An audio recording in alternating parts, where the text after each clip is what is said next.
Swayam Prabha. Digital India. Educated India.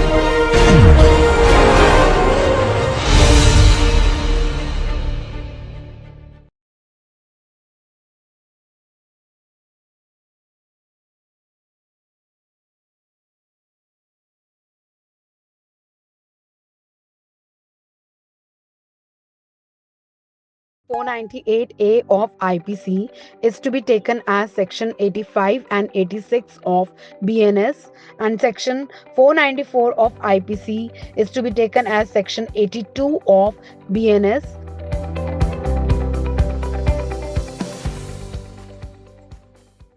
Hello all, this is Professor Shivani Goswami. I am teaching in IP University, Delhi.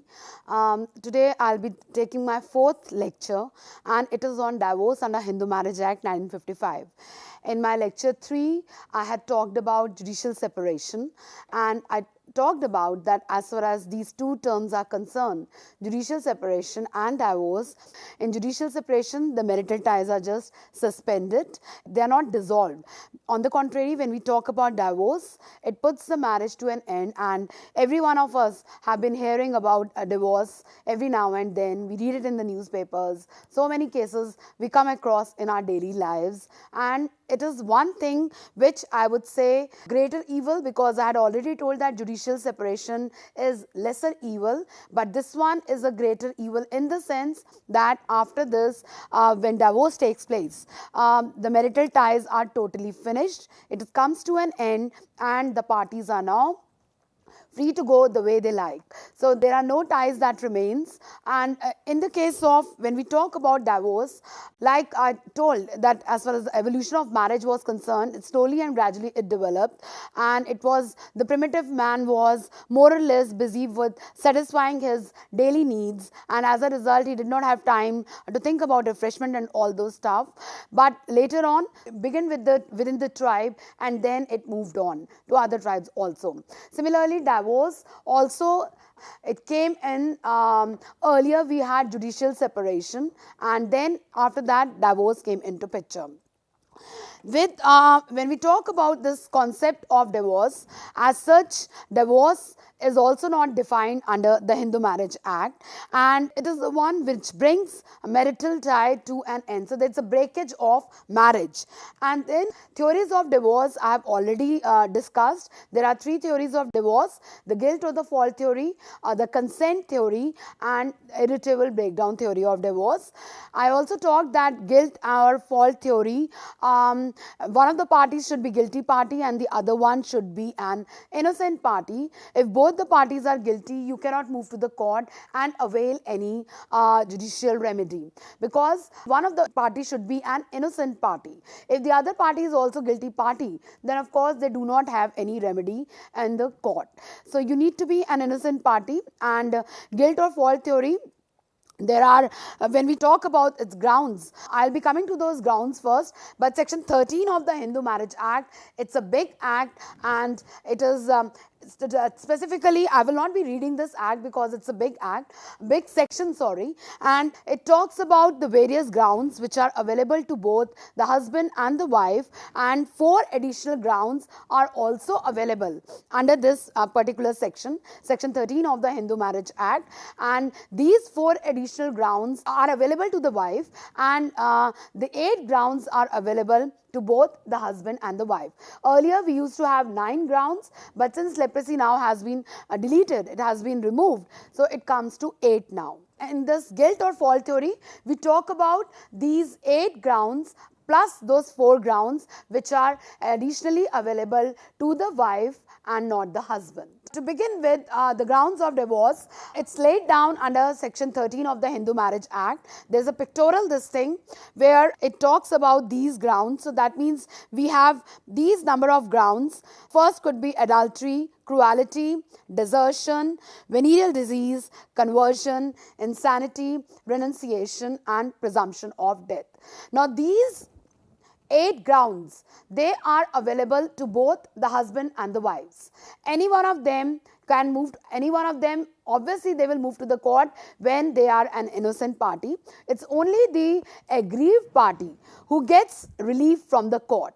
The guilty party, if you are committing a matrimonial offense, then you are not the one who would be going to the court and asking for relief. It is the other party, opposite party, that is the aggrieved party, who is made to suffer those hardships, that they can move to the court and apply for divorce or judicial separation. Because in the third lecture I talked about judicial separation, but we did not discuss about the grounds, because the grounds are same of judicial separation and divorce. So now I am discussing it in this lecture. So these grounds are also available in the case of judicial separation.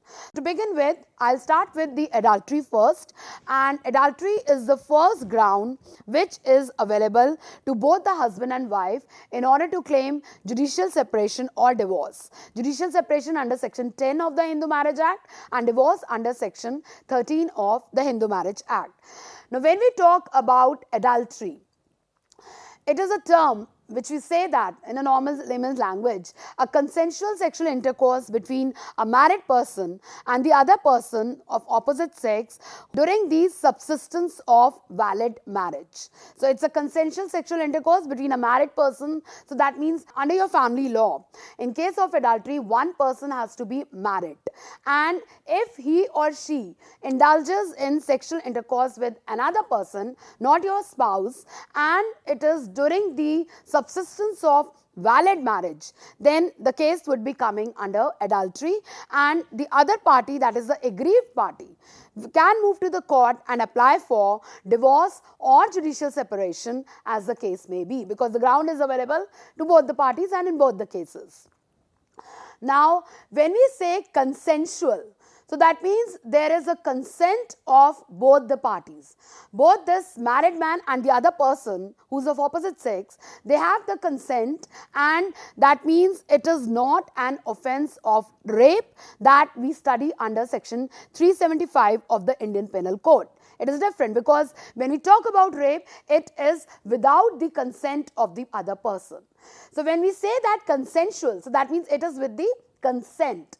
So both the parties are consenting to such an act. That means it is not an offense of rape, because it is not forcibly committed.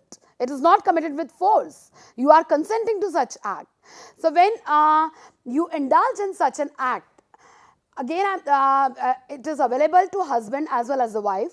If the husband is indulged in adultery, the wife can move to the court. If the wife is indulged in adultery, the husband can move to the court. Now, again, when we say that it's a consensual thing, I also mean to say that if you indulge in wrongful act, when you have given something, a substance, maybe drugs or something, or when that person is sleeping and all those stuff, again, it would not come, because the consent of the other person is not there. Earlier, when we talked about now it has been deleted away, it has been repealed away. Adultery was also under section 497 of the Indian Penal Code.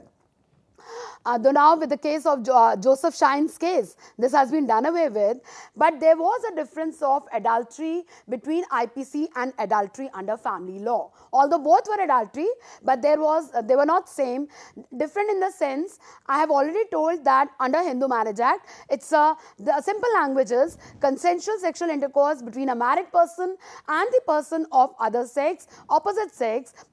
When you indulge during the subsistence of valid marriage, you are indulging in this act. That's a case of adultery. But when you talk about IPC, that is Indian Penal Code, it says that whosoever, it used to say, it has been repealed now, whosoever had sexual intercourse with a woman who is the wife of another person, and this person knows that she or he believes that she is the wife of another person, without the consent of the husband of that wife, it amounted to adultery. So that means in adultery under IPC, one of the parties has to be the wife of other person. So when you are indulging in adultery, you are indulging with a married woman who is the wife of another person, and there is no consent of this other person, that is the husband of that woman. So if you are indulging in this sexual act, that amounted to adultery. Of course, it was consensual only. Adultery is always consensual. Now, but the difference was that under IPC, the women could not be held liable. She could not be even held liable as an abettor. Even if though she has provoked or she has instigated this thing, she was not even liable as an abettor of this offense. It was only the man who was held liable and not the women. So that means in order to bring a case of adultery under IPC, the woman could not be made party to the proceedings. But when you talk about family law, here, whether it's a man or a woman, I suppose you are indulged with the women, then the women has to be made party to your case. So in any case, she would be a party to it and her name has to be brought in adultery, because if you want divorce, it has to be between the husband and the wife. So if the wife is indulged in adultery outside her wedlock, she is indulged in this sexual activity outside her wedlock, then obviously the husband would be making party to the wife in order to take divorce from her. So that means she could be made a party under family law, which could not be done under your Indian Penal Code. Why? Because women was not even held liable as an abettor, even though she was the one who was actually instigating a man to commit that thing. It was only the man who was held liable. Then, because divorce you have to take from this woman under family law, so you need to make that person a party. Then apart from this, when we talk about adultery, it's very difficult. I mean, it's actually a Herculean task to get a direct proof or direct evidence of adultery, because these acts are committed in secrecy. So it's direct evidence beyond reasonable doubt is next to impossible in such kind of cases. Now, what you have to do here, we have to go through preponderance of probability. So if direct evidence is not available, it's a preponderance of probability. It could be even, because direct evidence is not there, by circumstantial evidence. For example, it could be by, if the person is coming outside the room of a hotel in night, right? So obviously, at 2 o'clock or 3 o'clock, probability is there that something is wrong. Then it could be by, when the parties I mean to say husband and wife, they do not have any access to each other. Say for example, the husband is abroad. He has gone for, I'm just taking an example here, he has gone abroad and he is he's there for his business purposes. And so he's not coming for a year or two, and the woman becomes pregnant. So obviously, it's a case of adultery. We know that the normal gestation period, and when there is no accessibility between the husband and the wife, how could the woman become pregnant? Then apart from this, it could be by admission of the party himself or herself, she or he could admit. It could be by, just again an example, the letters that you have received and it is containing some material which is objectionable, and from which you could easily make it out that the woman is also involved. But here again I would give an example. For example, if the husband opens an almirah and he sees certain letters, and the letters contains objectionable material from one side, say from the side of the other guy, and but you cannot see anything objectionable from the side of your wife. So that doesn't mean, it is not necessary that the wife is also indulged in adultery in this case, because there is no proof, because nothing objectionable has been found from the side of the wife. So that would depend from case to case. Of course, there are evidences, we know that our system Act, we have an Evidence Act, and there are a lot of evidences that need to be produced. But here, beyond reasonable doubt is next to impossible. So we take it to highly probable. If it is highly probable that this is the only thing, then obviously it is the case of adultery.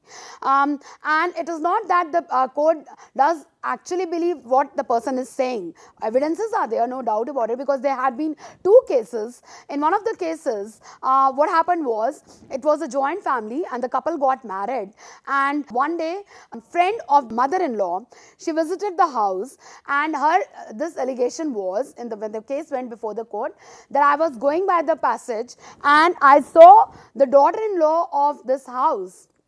She was a newly married woman. It was 12 p.m. in the morning, and she said that it was 12 noon actually, and she said that the window of the bedroom was open, and I saw the daughter-in-law of the house in a compromising position with one man to whom we are not acquainted with. Then there was another case where there was a bhabi and nanand, what you say, sister-in-law and daughter-in-law of the family. They were together, and the allegation of sister-in-law was that one fine afternoon, a friend of my bhabi came, and my bhabi told me to fetch a cup of tea. And when I went to fetch a cup of tea, and when I returned back, I found my bhabi to be in a compromising position with this man. Now here, it is not that what you have stated, the court is going to immediately believe it. The thing is that it was highly improbable, because one thing was that it was during the time of the day. In the first case, daytime, it's a big joint family and the door of bedroom is open. So the court did not believe the statement of the friend of the mother-in-law.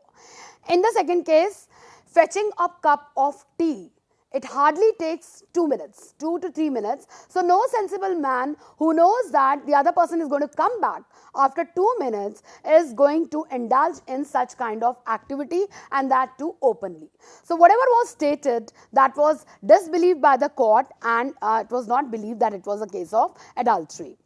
Then another thing under it is, we do come across cases that there has been cases that whether artificial insemination is adultery or it is not adultery. There had been cases of McLennan versus McLennan and Offord versus Offord, but the court had laid down that for adultery to be committed, it is required that the 2 parties should be in face of each other, they should be present at that time and should be indulging in sexual activity. If you are getting conceived or through artificial insemination, through artificial modes, where there is no direct contact between 2 persons, then it's not the case of adultery. So it was not considered to be a case of adultery. So artificial insemination cases cannot be said to be committed in adultery. Now this is regarding adultery. It is a ground which is available to both, the first ground of divorce or judicial separation, which is available to both the parties. That is, it is also available to the husband, it is also available to the wife. So any one of it, if the spouse of that person is indulged in such kind of activity, and the aggrieved person, it could be the husband, it could be the wife, they can move to the court and apply for divorce or judicial separation, as the case may be. Then apart from this, the next ground which is available is cruelty. Now what I say is, I always tell in my classes that cruelty is such a ground which we can fit it as a stepney, which it is always, because when a lawyer, he brings the cases in the court, it's not one ground that they will fit in number of grounds, and number of sections would be there, and cruelty is there, which is there in every case. Whether it's a case of adultery, then also cruelty is there. It's a case of desertion, then also cruelty is there. It's a case of insanity, then also cruelty is there, so on and so forth. So it's a thing which is available and it is always taken up by a lawyer in every case of divorce, because the ambit of cruelty is very wide, it's really gargantuan, and it's really spreading after coming into when this mental cruelty thing has been added in the statute book. Now, though cruelty is a major ground, but again there is no definition of cruelty which we could find in our statute book. There is no definition that is provided under the Hindu Marriage Act 1955, and there are reasons behind it, because cruelty, it varies from person to person. It is very subjective. Telling a Hindu woman to put a veil supposing she's a very modern woman and she goes to clubs and pubs and all those stuff, and telling her to put that veil in front of your elders or in your in-laws' place, it could be cruelty on her. But if you tell it to the same scenario to the Muslim women, then it might not be cruelty to her. So the case is same, but it is very subjective. It could be or it could not be. So cruelty, it varies with the place, it varies with the environment, it varies with your educational qualifications, it varies with your background, so on and so forth. So that was the reason why cruelty was not, it has till date, it has not been defined under the Act. The very appropriate definition that we go through in cases on cruelty is Russell versus Russell, though it's an English case. And here we say that cruelty is conduct of such a character as to have caused danger to life, limb, health, bodily or mental, or as to have caused reasonable apprehension of such a danger. Now, when we talk about reasonable apprehension of such a danger, presently it is just that the other party has treated you with cruelty, that is more than sufficient. Earlier it used to be, and there is one very landmark case under it, that is Sayal versus Sarla. Now, apprehension of such a danger. What happened in this case was, there was a couple, and obviously in most of the marriages everybody wants to dominate. So in this also the wife was of a very domineering nature. She was very dominating and she wanted to actually control her husband, and as a result of which she went to a tantric.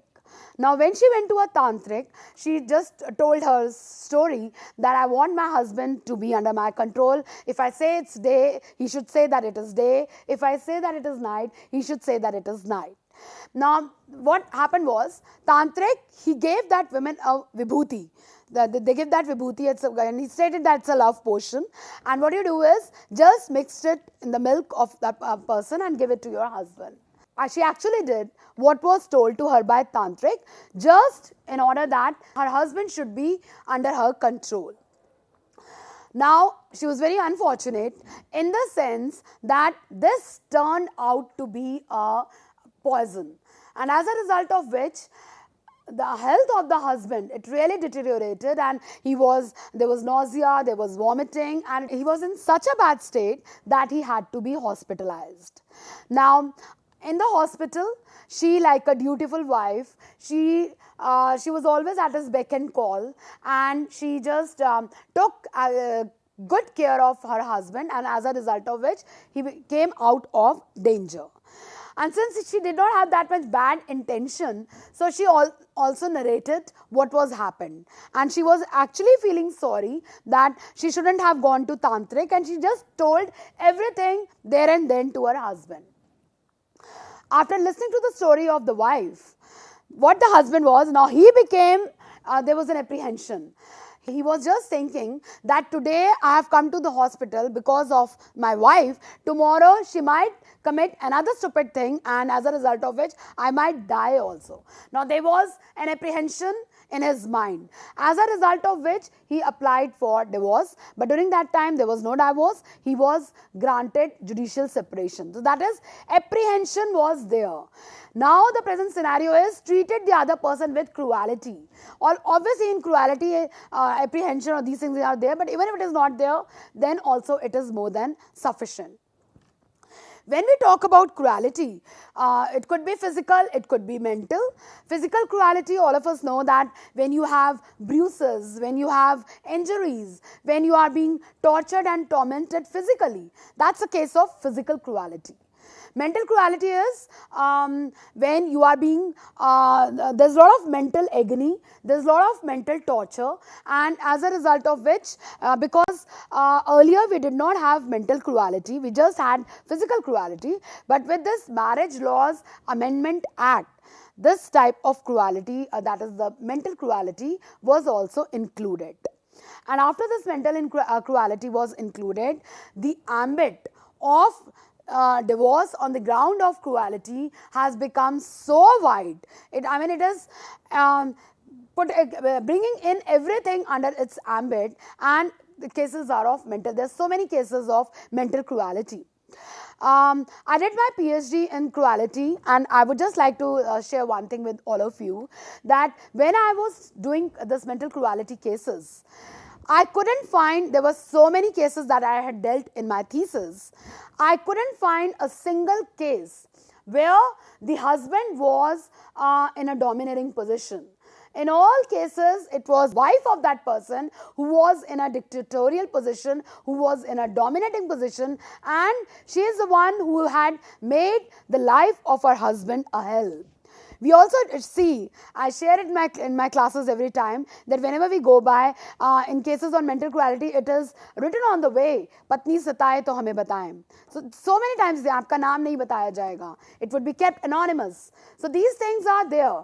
So in the cases on mental cruelty, the woman is in a dictatorial position, and she is the one who had made her husband's life a hell. Lot of cases on mental cruelty which we come across. Then in the cases on cruelty, intention doesn't play an important role. We always say that you should have an intention. In order to bring you under the book, you should have a wrongful intention. But for example, in IPC, we talk about actus reus and mens rea. Mens rea, guilty mind. You must have an intention to do that thing, a wrongful intention. But in cases on cruelty under family law, intention is immaterial. Immaterial in the sense, for example, there was a case of Bhagwat versus Bhagwat. What happened in this case was that a person, he was in fits of, insanity, and during those fits only, one time he tried to strangulate his son, and another time he tried to strangulate his brother-in-law, sister-in-law, some relation. Now, in both the cases, he did not have any intention, because it was done during the time when he was not in the sound mental condition. But when the women had gone to the court, she was granted the relief that was asked for. So, in these cases, intention is immaterial, in cases on cruelty. Secondly, it is not necessary that whatever you are committing, it should be aimed at the petitioner. It is not a necessary requirement. For example, if the husband is committing some wrongful act towards his stepson, or for that matter any person to which the wife is related, even then the wife can move to the court and apply for divorce on the ground of cruelty. Why? Because of mental cruelty. If my husband is torturing my relatives to whom I am emotionally and affectionately attached to, obviously it is going to affect my health also. If my husband is tormenting my parents, my children, maybe stepchildren of his, any other relative to whom I have a bonding, I have my emotions, I have my feelings, and if it does so obviously it is affecting me also. Even though he is not directly aiming towards me, he is not directly committing cruelty towards me, but I am affected because of my relations with those persons. So even then I can move to the court and apply for divorce on the ground of mental cruelty. That is why I said the ambit of mental cruelty is very, very wide. So many things could come under it, which is affecting you mentally, which is affecting you emotionally, which is actually affecting you. It is it's having bad impact on your health because mental cruelty is really very, very dreadful. Cruelty is the second ground which is available to both the husband and wife, and if any of the spouses, either the husband or the wife, they indulge in cruelty, the other aggrieved person again will move to the court and apply for divorce or judicial separation as the case may be. Now, these are certain cases. I would be discussing these cases later on. The third ground is desertion. Desertion is, again, in a layman's language, we say that desertion means when you are abandoning your spouse and you are going away from that spouse. And of course, for a desertion to be a ground, it is necessary that it should be without the consent of the petitioner, without any reasonable cause, and a statutory period of 2 years. It must have passed immediately when you have to present this petition of divorce on the ground of desertion. So that means there are 5 things you need to comply with in order to move to the court and take a remedy, to take a legal succor on the ground of this desertion. Now, these 5 things could be: first is the factum of separation, second is animus deserendi, third is it has to be without the consent of the petitioner, fourth is without any reasonable cause, and the fifth one is the statutory requirement of 2 years must have passed immediately when you have to present this petition for divorce on the ground of desertion. Out of these 5, all these 5 needs to be complied with in order to move to the court for desertion on this ground. If any one of them is missing, that means you do not have this ground, you cannot move to the court and apply for divorce on the ground of desertion.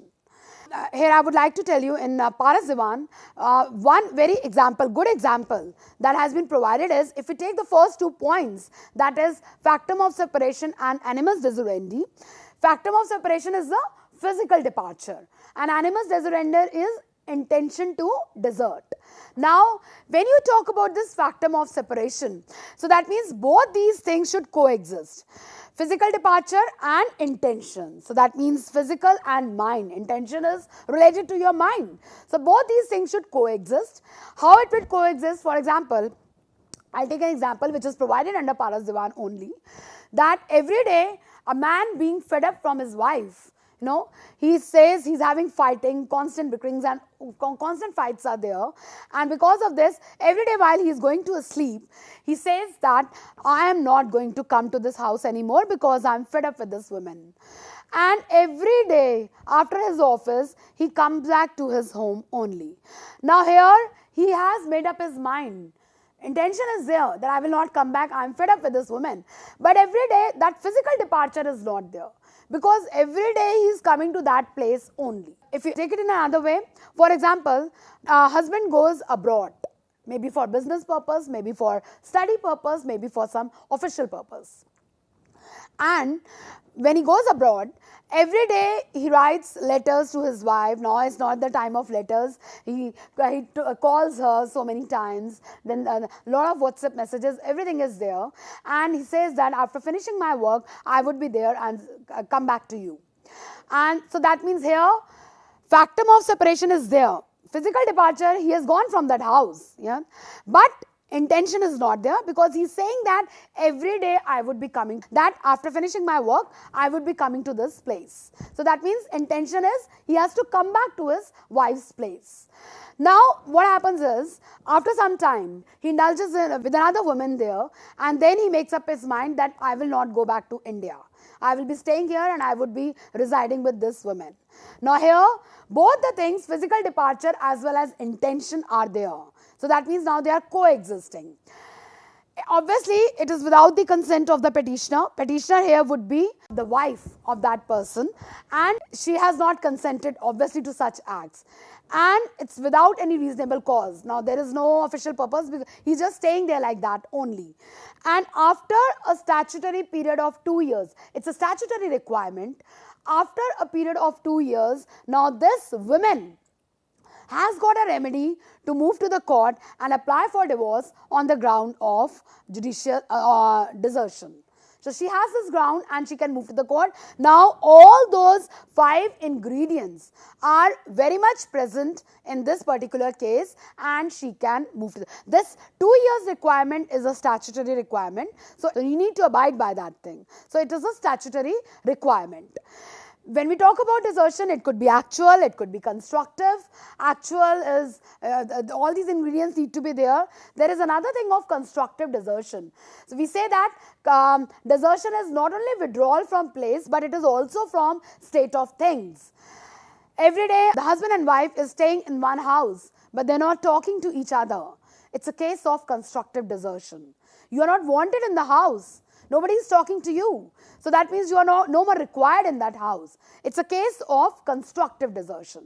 We had a very landmark case of Jyotish Chandra versus Meera under this constructive desertion, where right from day 1 of the marriage, the wife had found her husband to be very sexually abnormal. Sexually abnormal in the sense he was very sexually cold and he did not take any interest in his wife. So in between he had gone abroad, then he made her wife to go abroad to do her PhD. She returned back, but she was finding her husband to be of the same category only, who was not taking any interest in his wife. Having a feeling that she is no more required in that house, she went to her parents. In between, reconciliation steps were being made, but they were of no use. One of the occasions he tried to beat his father-in-law, and then he misbehaved with his sister-in-law, and after this the women approached the court on the ground of constructive desertion, and she was granted the same. So it was a clear-cut case of constructive desertion. Then it has to be without the consent. Supposingly the woman is being tortured, I'm just taking another example, in her house, and every day she is being thumped, and she is being scorned and scoffed at, and she is being, the husband beats her and all those things, and as a result of which she leaves her husband. Now this is a case where she has a reasonable ground.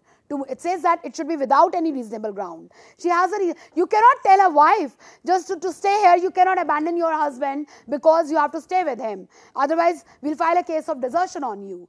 Because she was being tortured, she was being tormented, she was being pestered, as a result of which she moved out of the house. So she has a reasonable ground. So in this case, the husband cannot move to the court and apply for desertion thing as a ground. So he cannot move to the court and apply for desertion. Then it's obviously, I have said that it has to be without the consent. Sometimes it might happen that the party has gone, the woman wants that the first delivery should take place at her parents' place, and when the parties have consented, obviously, and if she has gone, the person later on cannot file a case of desertion. It was mutually consented. So that was the reason why she had gone.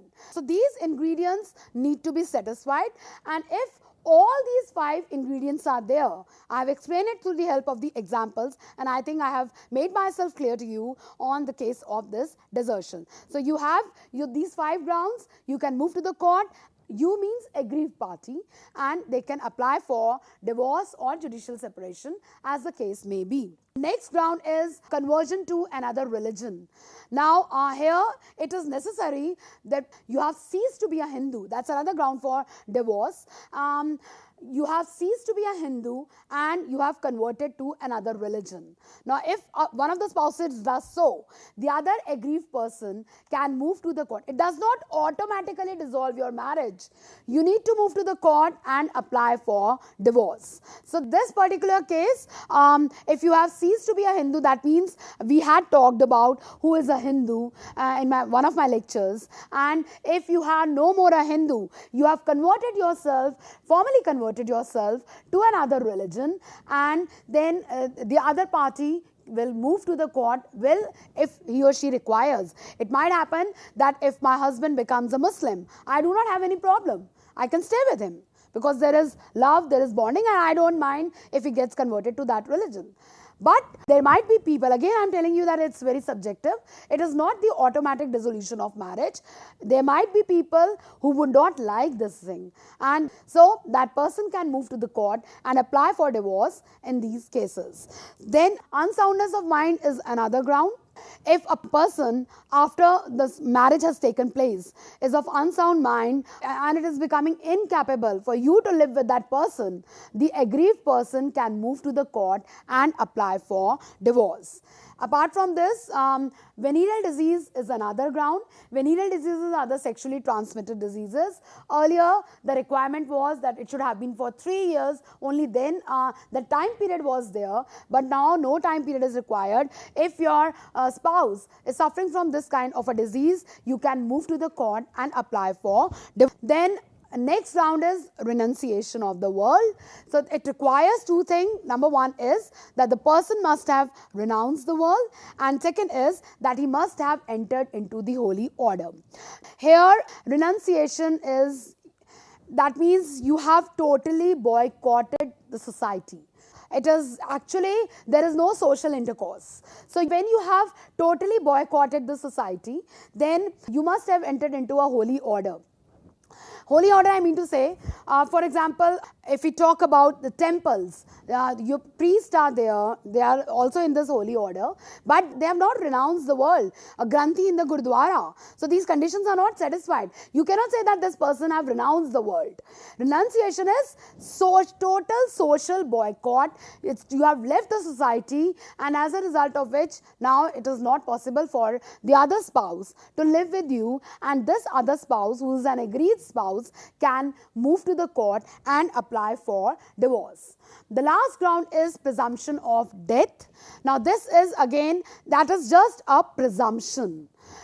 If the whereabouts of the person, they are not known for a period of 7 years, again a requirement, a statutory requirement, you have taken care of everything, you have tried to find that person means either the husband or the wife I am talking about. You have tried to find out that person everywhere, from the people you know about, from his friend circle, from wherever he can go, and if his whereabouts are not known for this period, then it is presumed that this person has died. After that, this other person, aggrieved person, can move to the court and apply for divorce on this ground. But it is also necessary under this case that one should formally take a decree from the court. It might happen, we have seen so many times in movies, that the person without taking, because 7 years whereabouts are not known, it's a presumption that the person has died and you are going for another marriage. God forbid, if later your husband turns back, he comes back, then he can or she can prosecute you for bigamy. So to be on the safer side, to be safeguarded, it is necessary that one must obtain a decree of the court in these kind of cases. So that's the last requirement, and that's the last ground. Under there are 8 grounds which are available to both the husband and the wife. Any of the spouses can move by and they can take divorce on any one of the grounds which I have already mentioned. Apart from this, there are 4 additional grounds which are available only to the wife and not to the husband. It could be, number 1 is the wives of the marriages that have taken, pre-act. That means when the act came into force, it came on 18th May 1955. If the person had gone for 2-3 marriages, then any of the wives of those marriages can move to the court and apply for divorce. It is an additional ground. That means it is only available to the wife and it is not available to the husband. So we know that before the act came into operation, the person could go for a number of marriages. So if supposingly the person have 3 wives, so any one of the wife from those marriage could move to the court and apply for divorce. The only requirement is that the other wife should be alive. And it is immaterial. The person cannot take this plea that during that time when I had gone for another marriage, she had consented to it. So her consent, whether it was given or it was not given, is totally immaterial, and the only requirement is that the other wife of this person should be alive and this other woman can take divorce from the husband. So the remedy is available only to the wife and not to the husband. Second is rape, sodomy or bestiality. We know what a rape is. So that means all these matrimonial offenses rather, they have to be committed by the husband, and the wife has got a remedy to move to the court and apply for divorce. So if the husband is guilty of rape, sodomy or bestiality, sodomy, all of us know that it is basically unnatural sex. So that's bestiality is when you have it with animals, so on and so forth. So in these cases, if the husband is indulged in these activities, the wife can move to the court and apply for divorce.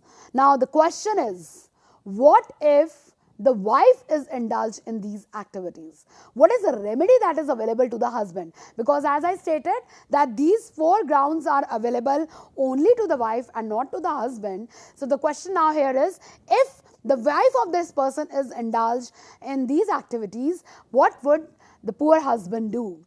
The poor husband is not that poor. He also has a remedy. Of course, he can go and file a case of divorce under cruelty. I've already told that cruelty is one ground, which, because this, obviously it's a case of mental torture. He is being mentally tormented. He is being, if the wife of this person is indulged in these kind of activities, then due to mental cruelty on him, he can move to the court and apply for divorce.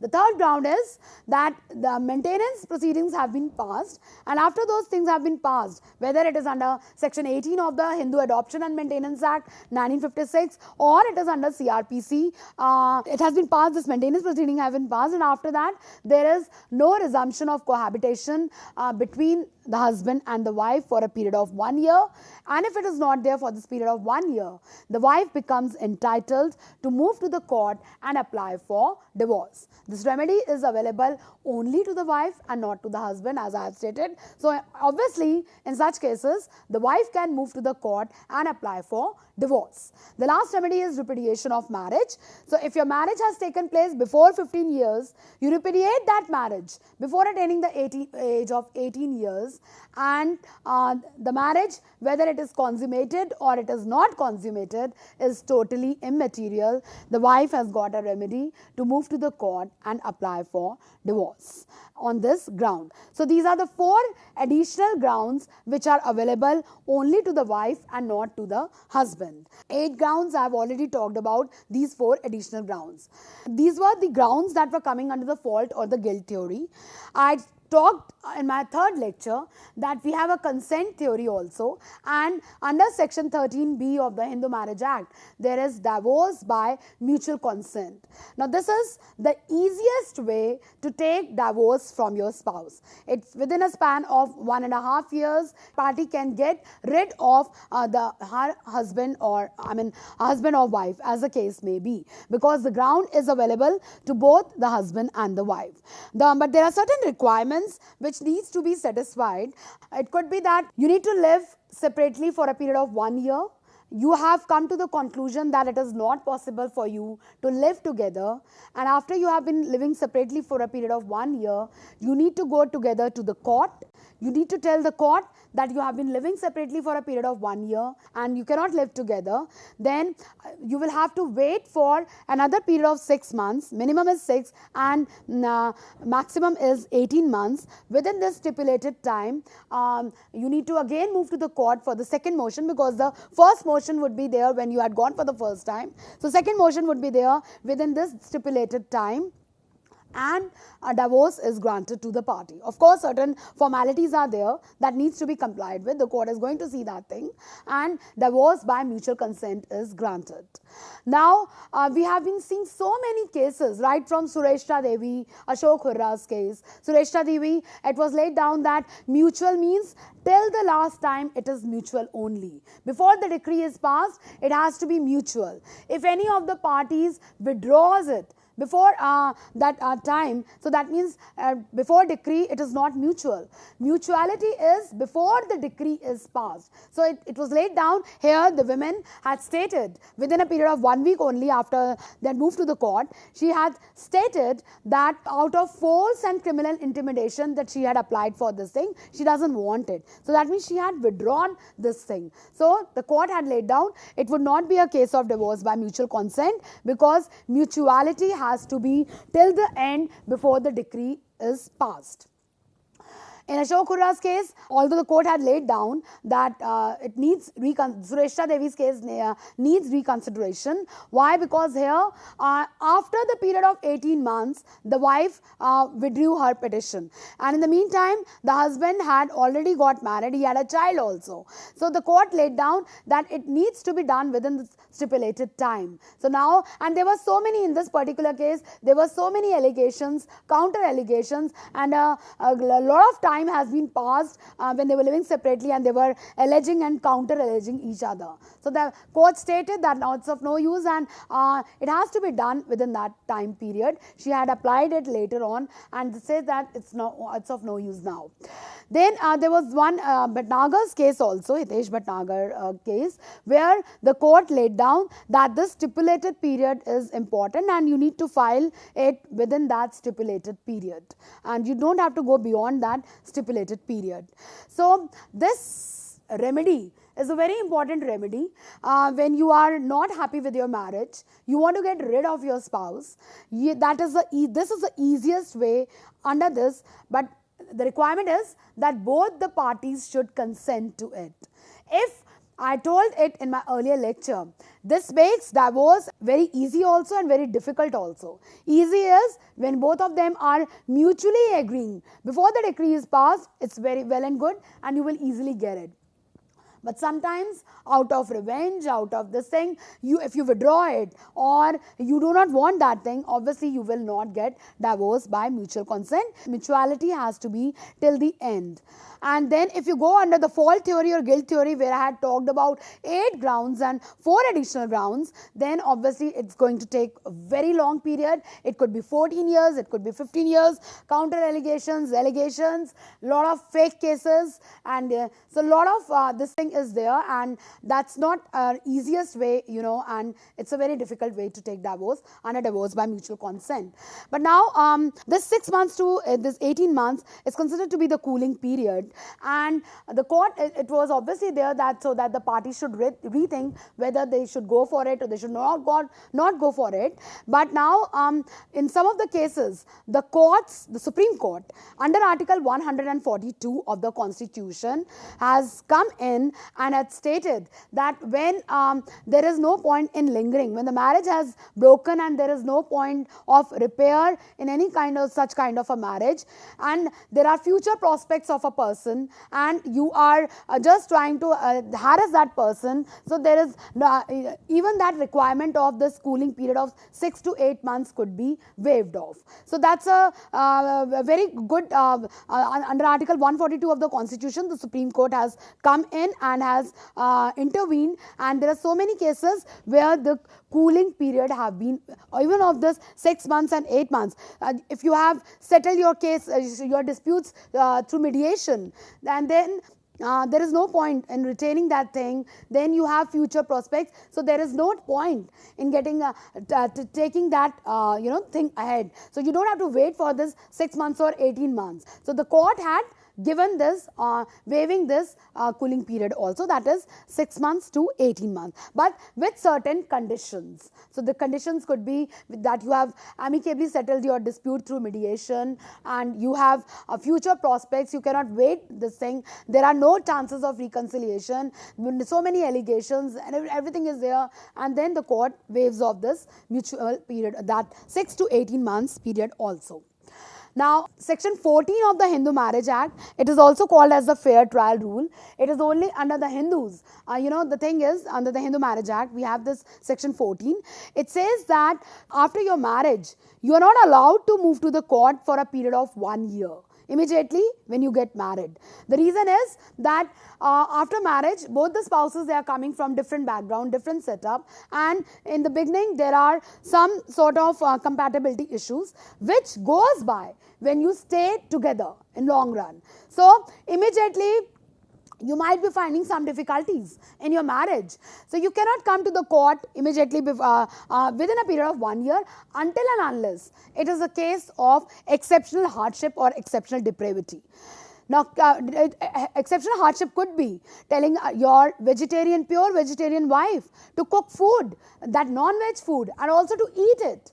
Then you are very brutal. You are just beating, you are alcoholic and you are beating your wife every night and day, and in spite of her resistance. And so these are certain cases which are, so you cannot tell her to wait for 1 year and then come to us. So if these exceptional cases are there, then even before this period of 1 year, when you get married, you can move to the court. But normally, generally, you need to wait for a period of 1 year.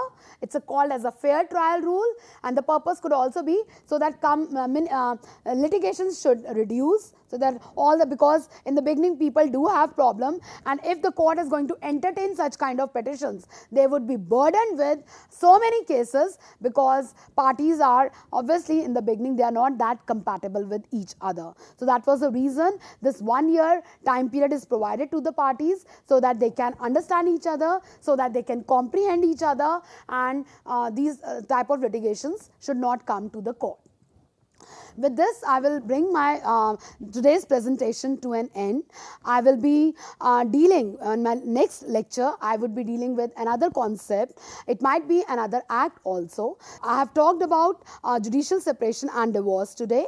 That's a very, very important part under your Hindu law, and we had discussed in detail the grounds that are available, what actually it is, and thank you so much for hearing, for the nice hearing, and I would be continuing it in my next lecture with another concept. Thank you so much.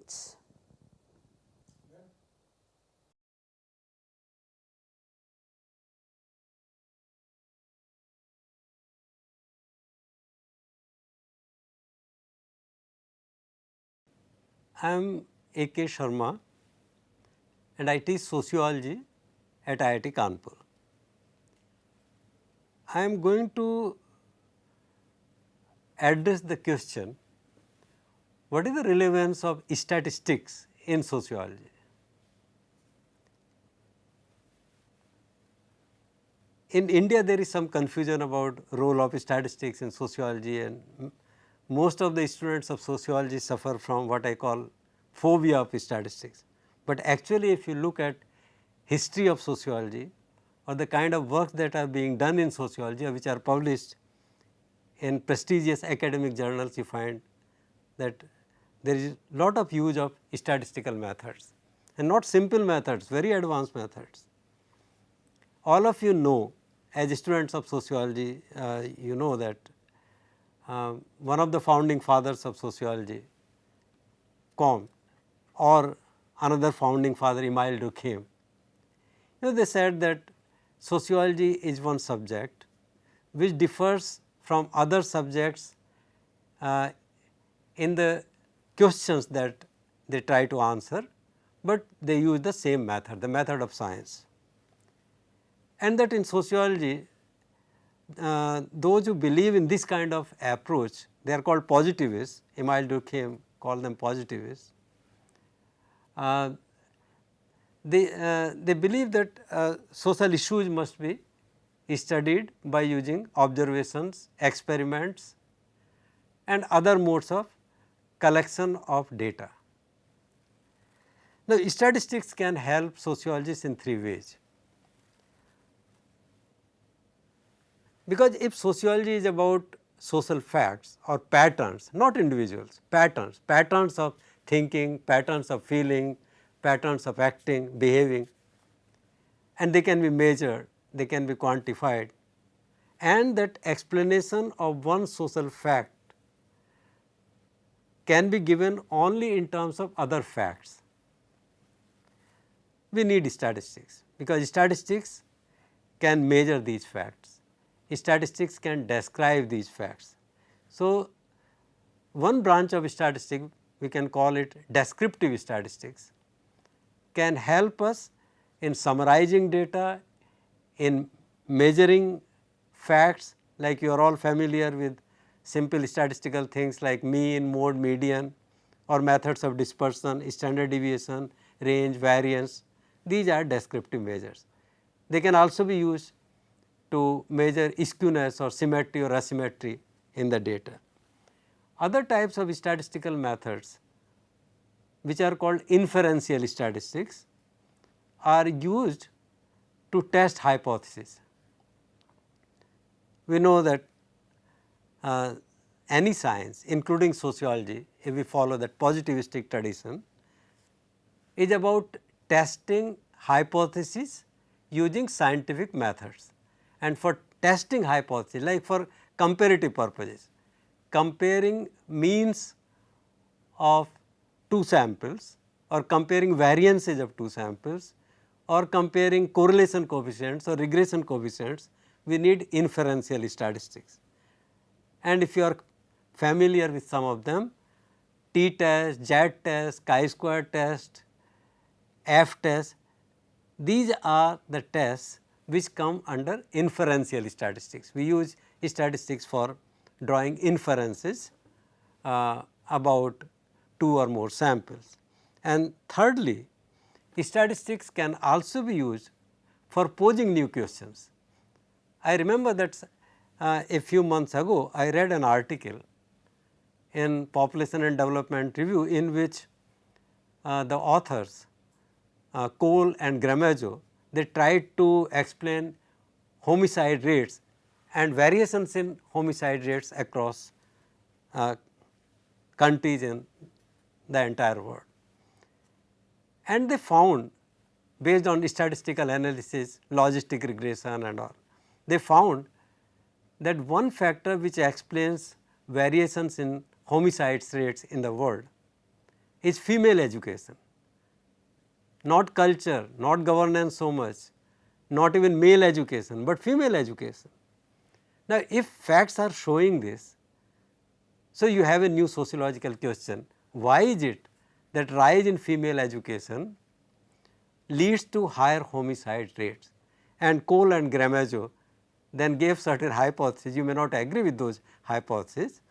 You may conduct this study on your own or test these hypotheses given by Cole and Gramajo using statistical methods. But the point I am making, that in addition to describing data, drawing inferences, statistical methods can also be used for raising new questions in sociology. And of course, you are all familiar that whenever the issue of prediction comes, predicting population of India, predicting urbanization, predicting per capita income of India 20 years from now, 50 years from now, there also statistical methods are of great help. And finally, statistical methods have been used in monitoring and evaluation of development policies run by various governments and NGOs.